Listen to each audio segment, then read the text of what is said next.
until na makuha namin yung mga feeling namin na gusto namin makuha. Pero at the same time, I have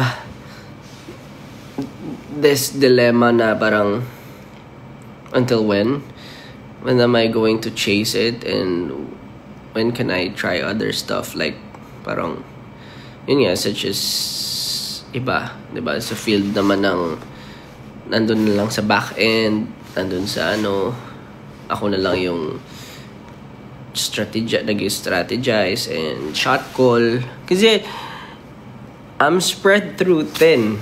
You get what I mean? Parang ang hirap pag all over the place ka. Ang cute ka nung ilaw, no? Palitan natin, sige. Ayan.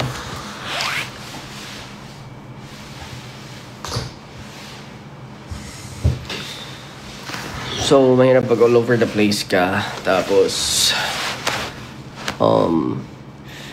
limited na yung magawa mo. Parang, you have to buy your time, especially for the people who are in their mid-20s. Like ito sinasabi sa Limbo or earlier. I hope na hindi kayo sumuko agad pa nag-fail kayo. Kasi failure is part of your progress. You will always fail. I mean, for the first few tries, minsan hindi tayo pare-pareho. And that's the reality. Life itself is, siguro masasabi kung hindi kayo pare-pareho kung paano kayo pinanganak. Doesn't mean na hindi mo kaya. You can do it. It's only a matter of paano mo kakayanin. Ayun, siguro maraming factors. So yung laging yung mga tao, I'm lost, I don't know what to do. Don't worry. Hindi ka nag-iisa. A lot of times I always feel like I'm lost as well. But I try to write my stuff, my dreams, my goals, and syempre yung commitment for myself. Yung commitment ko to myself na ito yung mga dapat kong ginagawa. And yun nga, yung opportunity kasi lalapit. Darating at darating yan. It's only a matter of ready ka ba for the opportunities?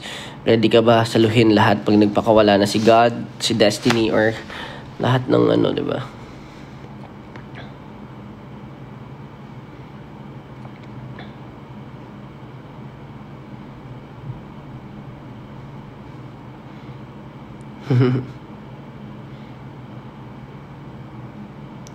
So ayun, ano ba? Ang daming factors in life na gusto ko i-share din. I do this a lot, pero hindi publicly kasi it's a scary place to be at, parang ganun, to be in when parang nakikita ng mga tao ng nasa maraming mapupuna ganun. Syempre it's hard. It's hard for me to open up, and recently I try to set boundaries na rin, diba? So I like it better for now. Baka magbago, diba?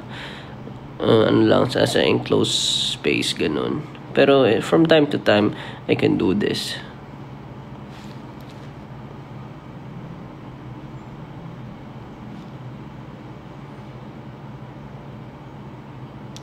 Hirap mag-start from scratch. Any tips? Sa totoo lang, ang hirap talaga.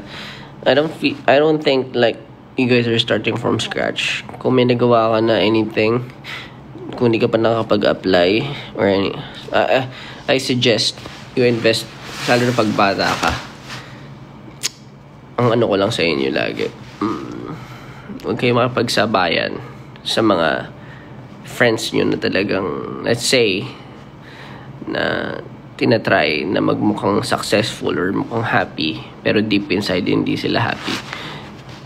You focus on yourself. You focus on trying to build your skills, not just talent. I'm not saying I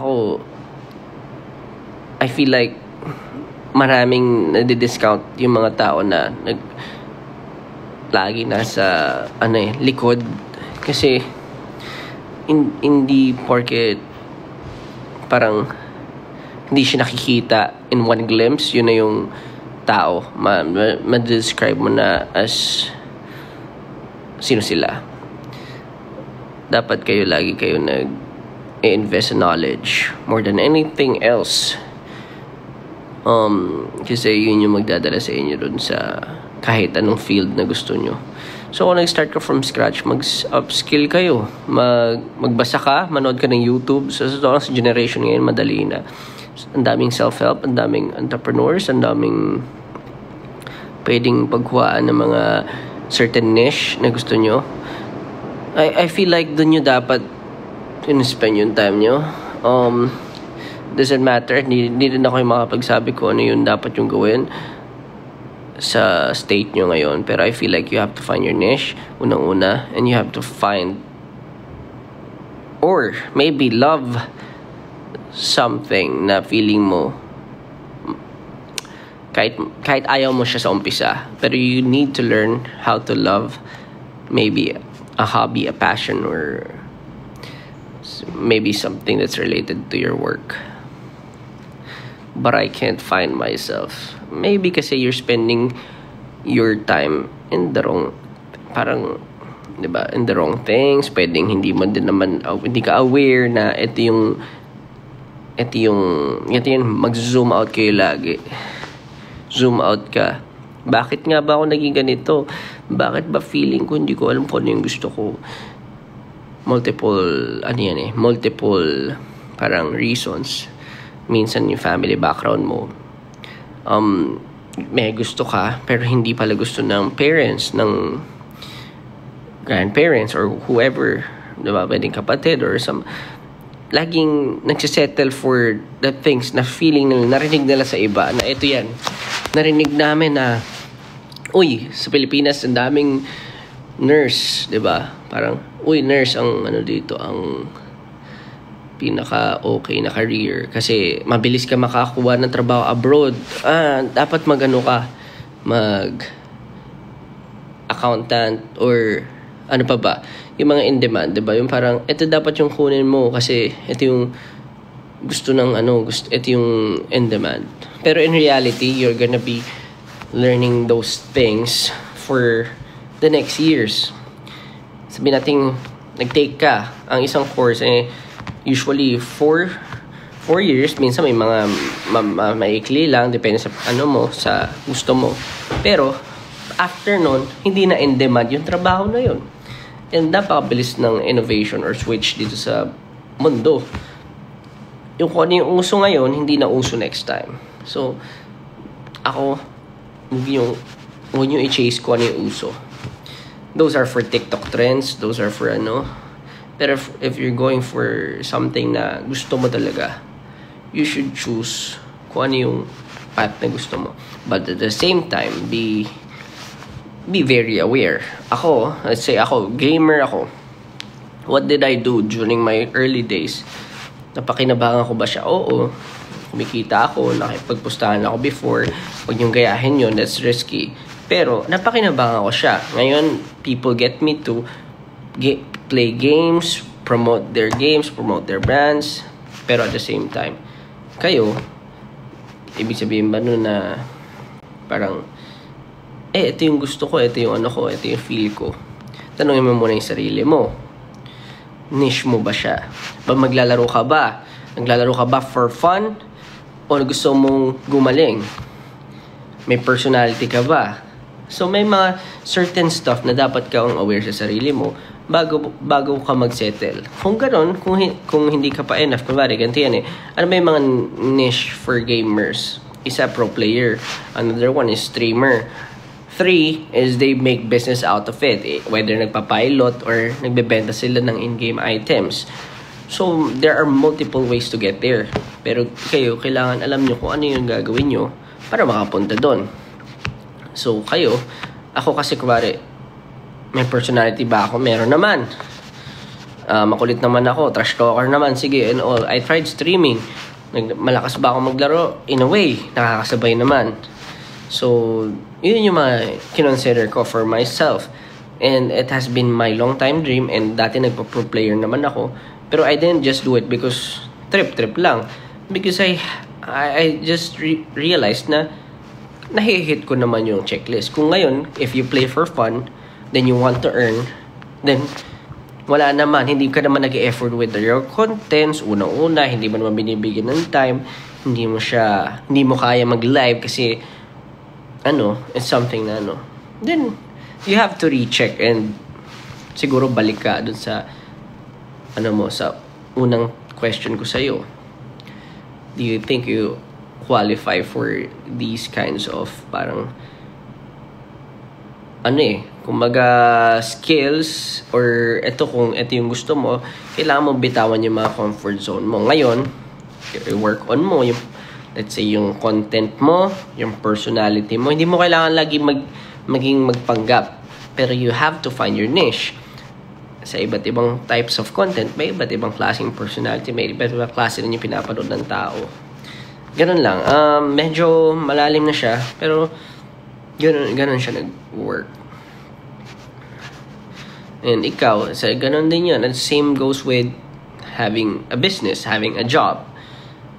Ikaw, ganito, nabalitaan. Balita ko, malaki kita dito sa natin. Iniisip mo lagi na swerte yung iba kasi nakatunga nga lang sila. Kumikita sila, may passive income sila. But a lot of people doesn't realize na they worked hard for it. Kumagat ilang years of experience para ma-achieve nila yung level of discipline or yung paano nila binabuy back yung oras ng isang tao at yung skill nila. You have to replicate yourself. Mahirap siyang i-explain, pero you'll know soon. You'll get there. So, pag ganun, ito yung misconception ng mga tao. Ako I'm not saying na I'm always right. Siyempre, tama kayo. Sabi nga ni Carlos Agassi, tama kayo, mali ako.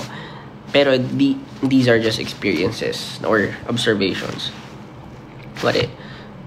Pag ako, galing akong BPO. Diba? Ang laki ng kita sa BPO. Sabihin sa akin. Ito yung pinakamadali. Ito yung Tapos, pag na-promote, meron yung iba kasing tao, nakikilala ko pag na-promote, ayoko ng promotion kasi dagdag responsibilidad. Okay na ako, nasan ako. At least dito, hawak yung oras ko, kikita ako, gano'n. Same lang naman, konti lang naman yung dagdag. Dami ko nakilalang ganun. Ganun yung dahilan nila. That's what, ang tawag doon? Cognitive dissonance yun. So, you're trying to reject something in parang yung reality, ina-ignore mo. Pero yung reality na yun, na parang, ayaw mo ng extra work, pero hindi siya mag-a-affect man ngayon, mag-a-affect siya long term. Parang ganun yun ayoko na the responsibility. Oo, ngayon, for now. Pero in the long run, hindi mo naisip na kung tinanggap ko yun, baka tapos na miss out mo yung mga opportunities ngayon na sana TL ka na, sana may nakita kang another job na ito yung required, ito yung kailangan na skills, tapos ang laki ng sahod, hindi mo nakuha. So it doesn't matter. Yung pera, don't always chase the money. Chase the skills, chase the knowledge, and chase the experience. I always tell myself, it's better to fail than trying nothing at all.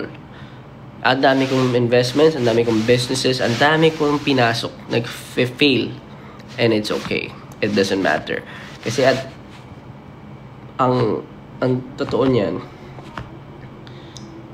in the long run, kita-kit sa finish line. Ganun yun. So, ang buhay, hindi naman yan 5 years lang. Diba? 5 years, doon mo na matitel lahat. No. You need to have a long-term goal. But ito din, na sinabi ko sa limbo. But in order to get there, you need to know how to take care of yourself.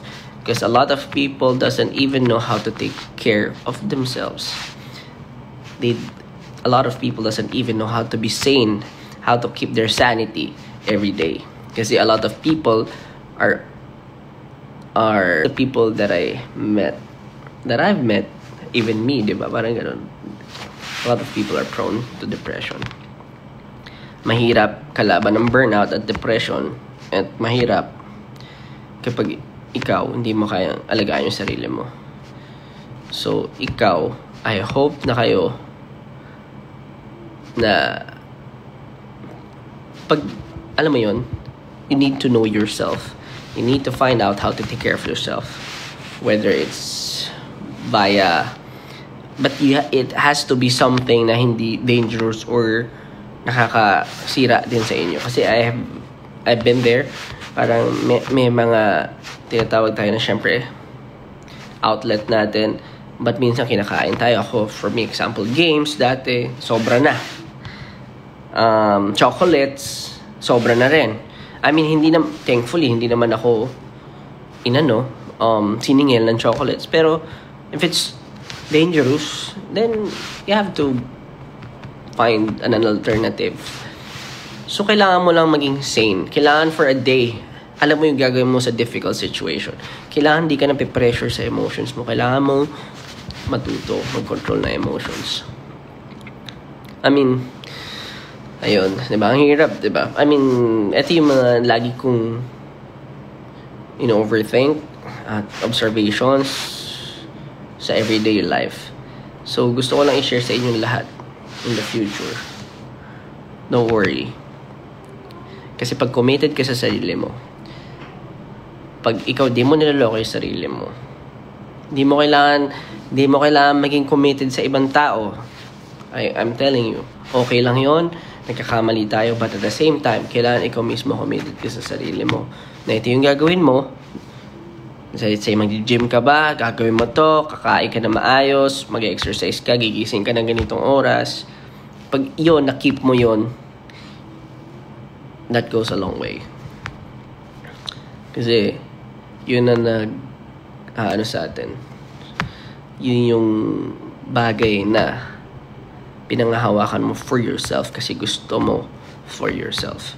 Ngayon, kung ayaw mo nun, it's fine. Ikaw makapagsabi ko saan ka kontento. Pero at the same time, you always have to zoom out. Kung may gusto kang marating, you need to make sacrifices and you need to get out of your comfort zone. Kapag kontento ka na kung nasan ka ngayon, then you're good. You're okay. You don't have to be pressured. Hindi mo kailangan gawin kahit ano pa yan. I mean, ayun. Maraming pa akong sinishare. Marami pa akong napagkakwentuhan. Pero I guess, masyadong mahaba at hindi kasya yung time natin. So, just wanna share it to everyone kasi I feel like it should be heard. Ganon, parang at least alam niyo yung mga glimpse of the ideas that I discuss. Or minsan, yung mga hindi ko masabi. Kasi feeling ko sometimes it's too, dangerous ba sabihin yun? Pero pag iniisip ko, that's reality. I'm giving you parang ito yun eh. And, just like me, diba?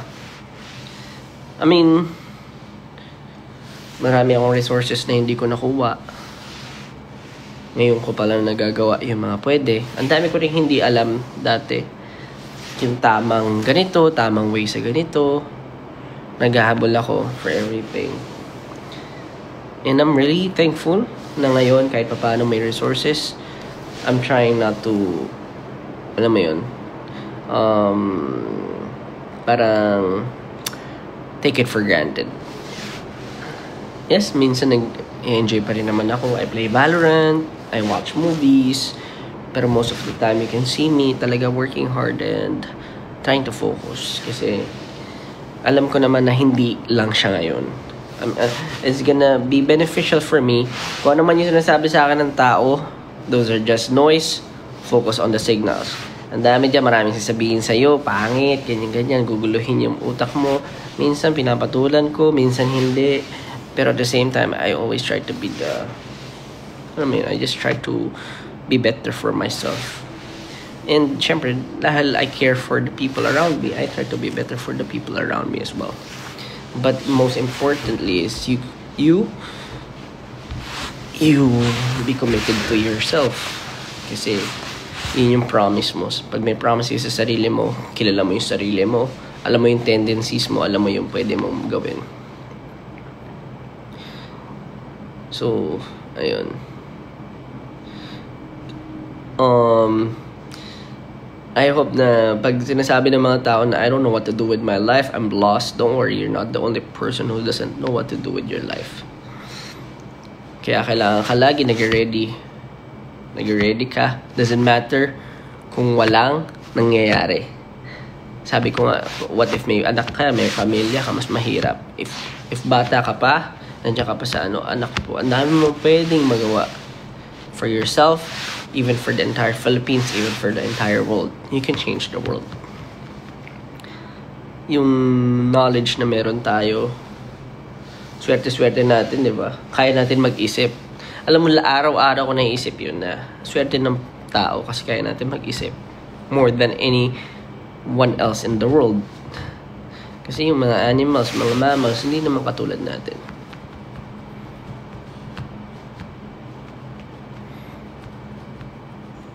Napakalalim, no?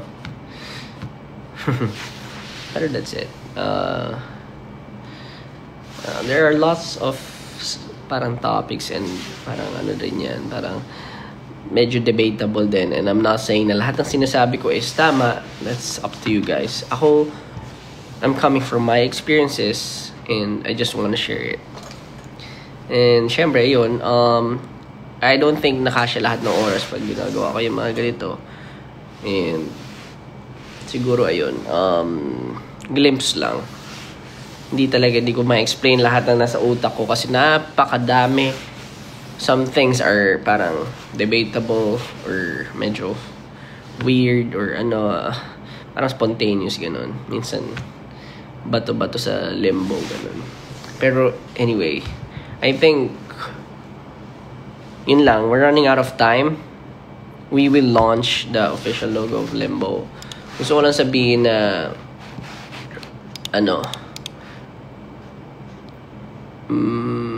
parang I hope na yung mga nandito, if you wanna know more about the community, na kayo doon, punta lang kayo doon, magla-live ako afterwards. Pero gusto ko sabihin na type nyo, when I say one blood, type nyo one bond. Pwede ba yun? Spam kayo ng one bond.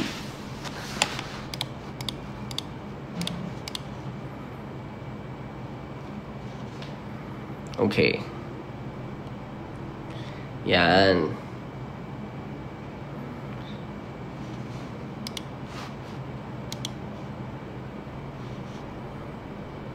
You all ready? Yun. Teka, tanongin ko sila kung pwede tayo mag-click ng profile picture. Ito na.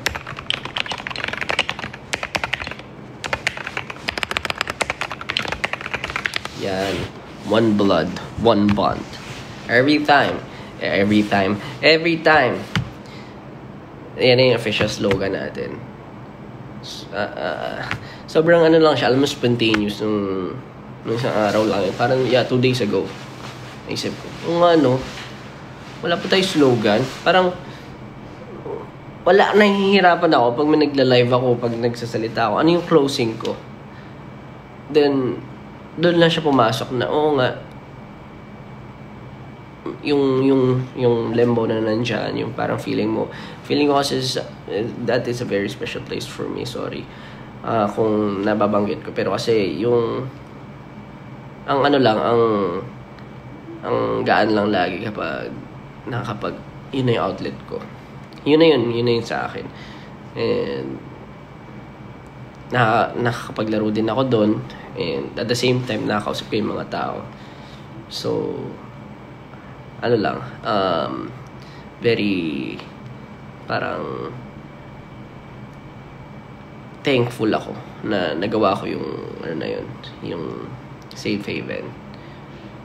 Not to promote or not to walang eme, promise. So lang i-appreciate yung mga tao. Pero anyway, yung mga nasa public, hello everyone. Sobrang kayo, nakakamiss din mag-live. Sana sana happy kayo lagi. If you have any na pwede nyo rin pag may mga struggles. Alam ko naman lahat tayo may normal na tao, may emotion. I hope na Lagi nyo tinitake ito sa lesson.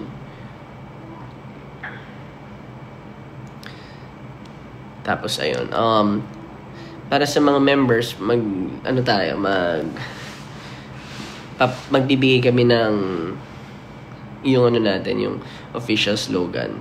Pwede nyo gamitin sa mga social medias nyo. Indicate nyo sa mga profile pictures nyo.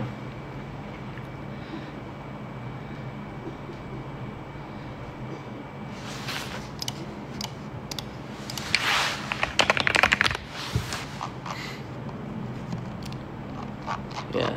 And ayun, sobrang sobrang dami ko sinabi. Natatawa ako. Actually, nakita ko yung mga edit nyo sa akin about sa di na nga ako nag-post. Inano nyo pa rin ako.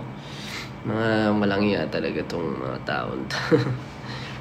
Hindi na ako nag-post nung pumunta ako sa isang party.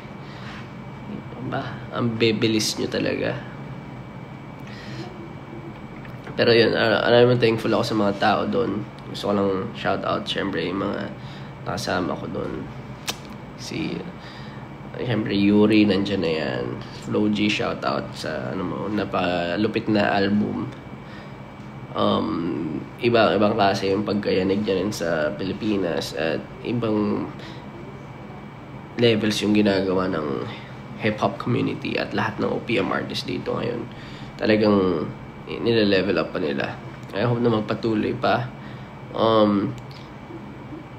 Sobrang excited ako for what's next. Ano mo yun, yung mga pwedeng mangyari sa OPM. Nakakatuwa kasi lahat yan, yun tulad ng sinasabi ko kanina, zoom out in the next 10 to 5 or 5 to 10 years. It's not just us, even kayo, meron sa inyong mga nanonood man dito, may na-inspire, gumawa, and all, pwedeng kayo yung mga susunod na, I'd say, yaman ng Pilipinas. Yun talaga. Promise. Hindi nyo man napapansin yun, hindi nyo man na-realize ngayon yun. Malalaman nyo yun after a few years.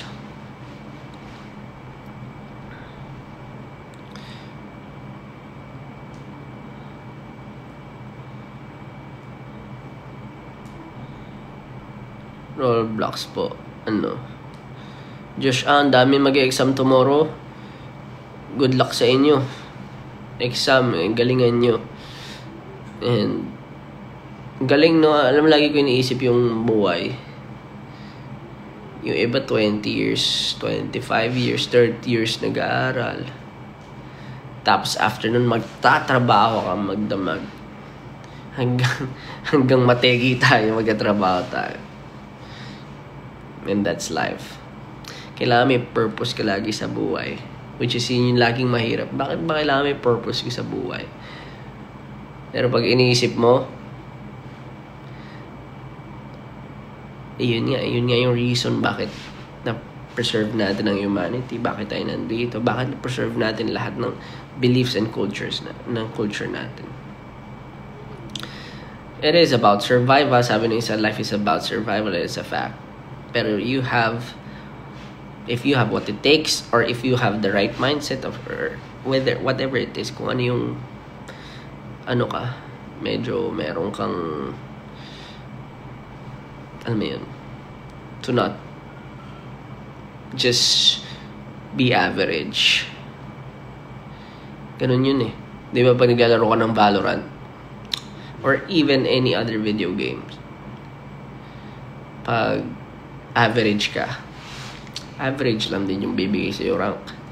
Pero pag tinry mo na higit pa sa kung ano yung ina-expect sa'yo or ano yung usual na ginagawa ng iba, mga big brain plays, yung mga weirdo stuff na hindi ina-expect ng tao na gagawin mo, and with proper discipline and commitment. Basta marami akong analogy about it. Pero yun, next time na ulit. Pasensya na sa mga kawirduhan ko.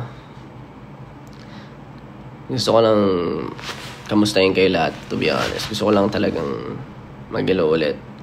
At sana okay kayo lahat. Sana kung ano yung mga ginagawa nyo, exams, trabaho, responsibilities, and struggles, you guys are okay. And kita-kits ulit tayo sa mga next events. Pero ayun, pwede ba last request? Ayun, one blood, one bond. Everyone, when I say one blood, one blood, one blood, you say all spam one bond. Dito sa TikTok, come on. Ganon, di ba? May request pa. Tapos palit tayo ng profile picture sa Limbo. And nilipat na ako ng Limbo after this. Abangan nyo na lang. So, sa mga nasa loob, banners, and all stuff, papalitan na po natin. And we will be releasing a new series nga pala, exclusively sa loob nga lang ng ating safe haven.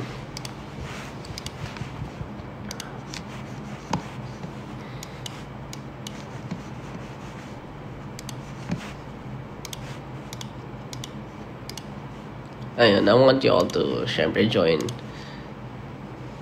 one bond.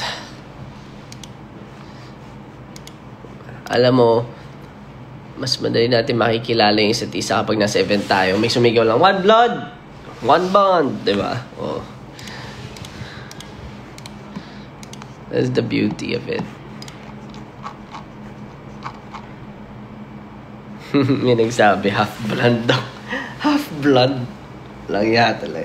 Basta ano ko, hindi kinaubusan, no? Half blood.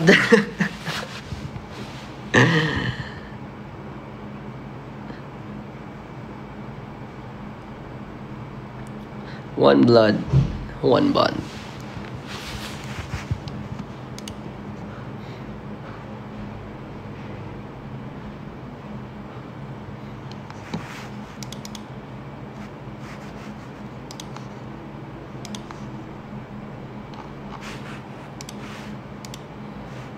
So, ayun. Maraming salamat, guys. Lipat na ako sa Limbo.